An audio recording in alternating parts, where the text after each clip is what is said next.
In the twilight of the Second Age, when the world of Middle-earth was still healing from the cataclysms of Morgotha's defeat, the Valar, divine powers of the West, sent emissaries to guide the free peoples against the rising shadow of Sauron.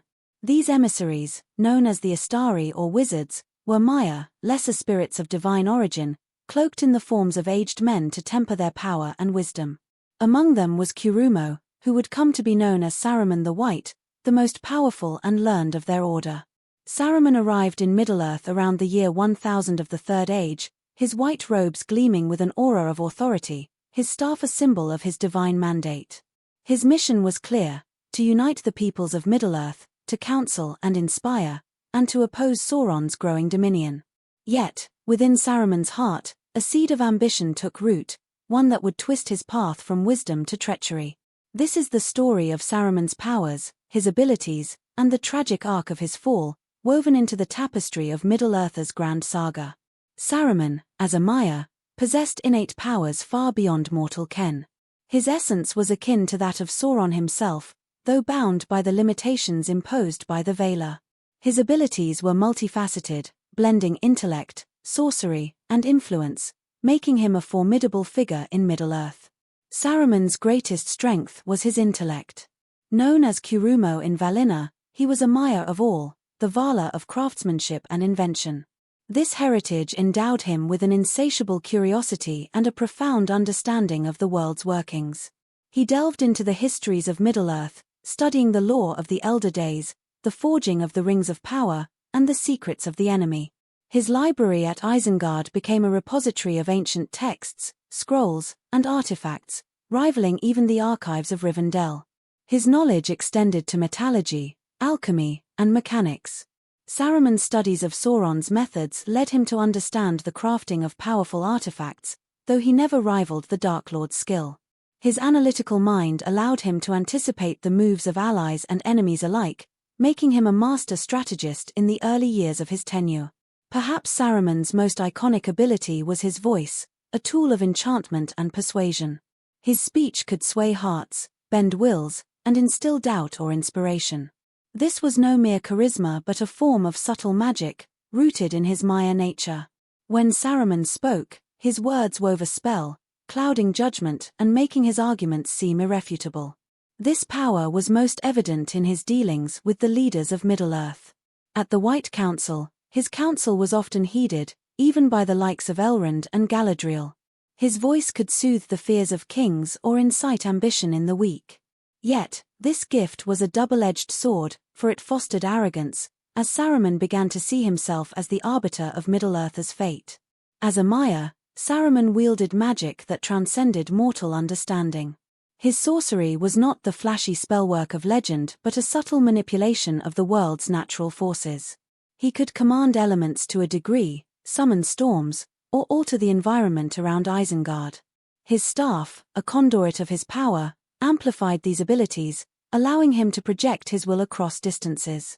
Saruman's magic was most evident in his creation of the Uruk-hai, a breed of orcs enhanced through alchemical and possibly magical means.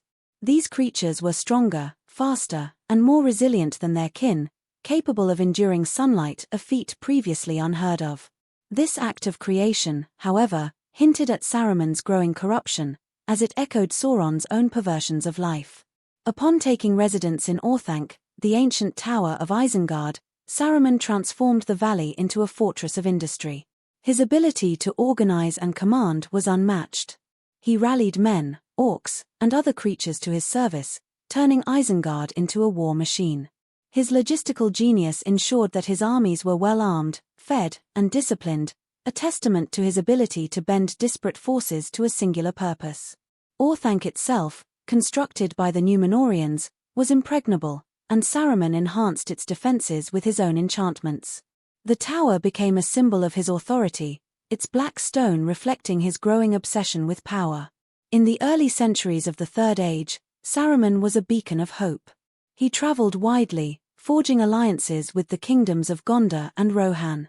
His counsel helped strengthen the defenses of the West, and his presence deterred Sauron's early probes. He was appointed head of the White Council, a coalition of the wise, including Gandalf, Elrond, and Galadriel, tasked with countering Sauron's influence. Saruman's leadership of the White Council showcased his strategic brilliance.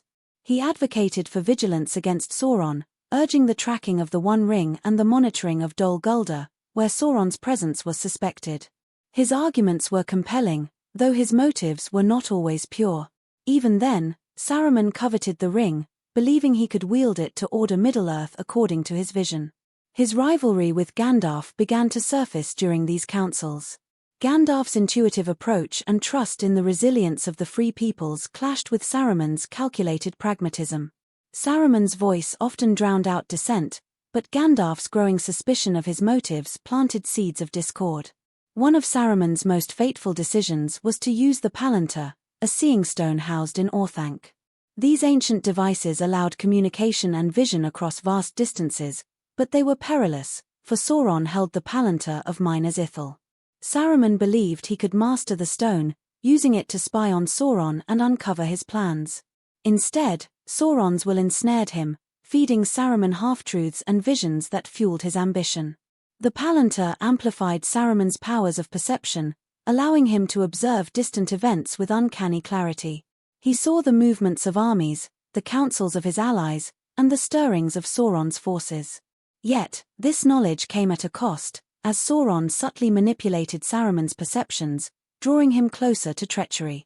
Saruman's descent was not a sudden plunge but a gradual erosion of his principles. His obsession with the One Ring, his envy of Gandalf, and his belief in his own superiority led him to forsake his mission. By the late Third Age, Saruman had become a shadow of his former self, a wizard who sought power for its own sake. Saruman's studies of the Rings of Power convinced him that the One Ring was the key to Middle-earth's salvation or its domination. He believed that with the ring, he could supplant Sauron and rule as a benevolent tyrant, ordering the world according to his wisdom. This delusion marked the turning point in his fall, as he began to see himself as a rival to both Sauron and the Valar. His use of the Palantír intensified this obsession. Sauron, aware of Saruman's ambitions, dangled visions of the ring's power, stoking his desire. Saruman's agents, including spies and mercenaries, scoured Middle-earth for clues to the ring's location, a pursuit that brought him into conflict with Gandalf and the Free Peoples. Saruman's treachery became evident during the White Council's debates over Dol Guldur. While he publicly advocated caution, he secretly delayed action against Sauron, hoping to locate the ring before the Dark Lord reclaimed it. His voice, once a tool of unity, became a weapon of deception, sowing doubt and division among the wise. When Gandalf proposed an assault on Dol Guldur, Saruman relented, but only because he feared Sauron's growing strength might outpace his own plans. The attack drove Sauron from Mirkwood, but Saruman's duplicity ensured that the Dark Lord's true plans remained hidden. By the time of the Lord of the Rings, Saruman had forged a tenuous alliance with Sauron. He offered his services as a subordinate, promising to aid Sauron's conquest in exchange for a share of power. Yet, Saruman's loyalty was a facade. He planned to betray Sauron once the ring was in his grasp. This alliance manifested in Saruman's creation of the Uruk-hai and his assaults on Rohan. His armies, bolstered by orcs, Dunlendings, and war machines, sought to crush the kingdom of Theoden, weakening the Free Peoples and securing Isengard's dominance. Saruman's sorcery enhanced his forces, from explosive devices that breached Helm's Deep to enchantments that bolstered his troops' ferocity. Saruman's abilities were most vividly displayed during the War of the Ring, as he unleashed his full might against Rohan and the Fellowship. At Helm's Deep, Saruman's strategic genius and sorcery were on full display. His Uruk-hai, armed with advanced weaponry and driven by alchemical enhancements, nearly overwhelmed the defenders. Saruman's use of explosive charges, likely derived from his studies of Sauron's methods, breached the Deeping Wall, a feat that showcased his mastery of destructive technology. His voice, too, played a role, as he sent emissaries to sow fear among Rohan's defenders. Though these efforts failed against the resolve of Aragorn and Theoden, they demonstrated Saruman's ability to wage psychological warfare.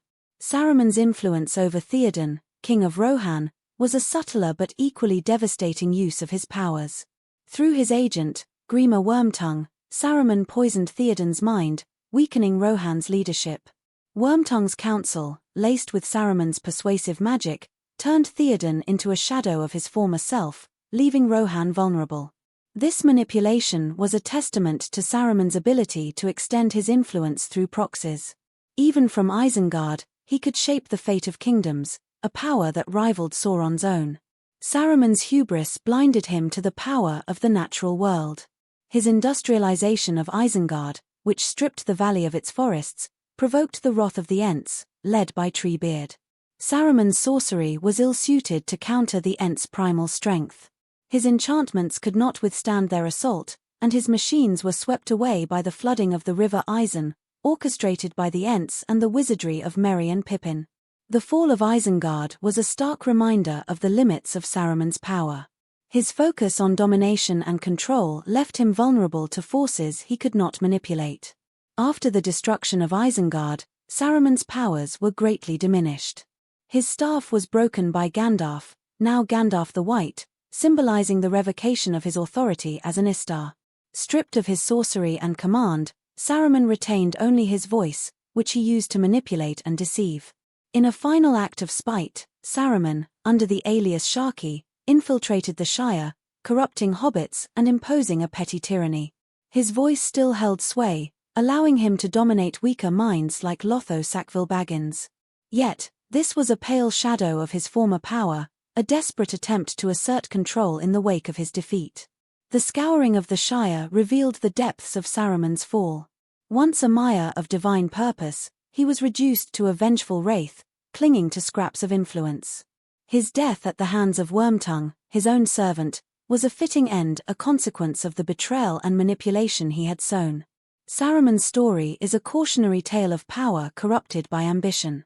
His abilities, his intellect, his voice, his sorcery were gifts meant to uplift Middle-earth, but they became tools of domination. His fall mirrors that of Sauron, though on a smaller scale, highlighting the dangers of pride and the seductive lure of control. Saruman's actions shaped the War of the Ring in profound ways. His betrayal weakened the Free Peoples, forcing Gandalf, Aragorn, and others to counter his schemes. Yet, his defeat also galvanized resistance, as Rohan and the Ents rose to meet the challenge. The destruction of Isengard removed a major threat, allowing the Free Peoples to focus on Sauron's defeat. Saruman's fall underscored the importance of humility and collaboration. Gandalf, who embraced the resilience of the humble and the strength of unity, succeeded where Saruman failed. The contrast between the two wizards highlights the moral core of the Lord of the Rings. Power, without wisdom and compassion, leads to ruin. In the aftermath of the War of the Ring, Saruman's spirit, unbound from his mortal form, was said to have lingered briefly before being cast into the void, denied return to Valinor. His powers, once a beacon of hope, became a warning to future generations. The Istari's mission continued through Gandalf, who remained true to his purpose, but Saruman's legacy endured as a reminder of the fragility of even the greatest minds. In the annals of Middle-earth, Saruman the White is remembered not for his triumphs but for his tragedy, a Maya who could have been a savior but chose instead to be a tyrant.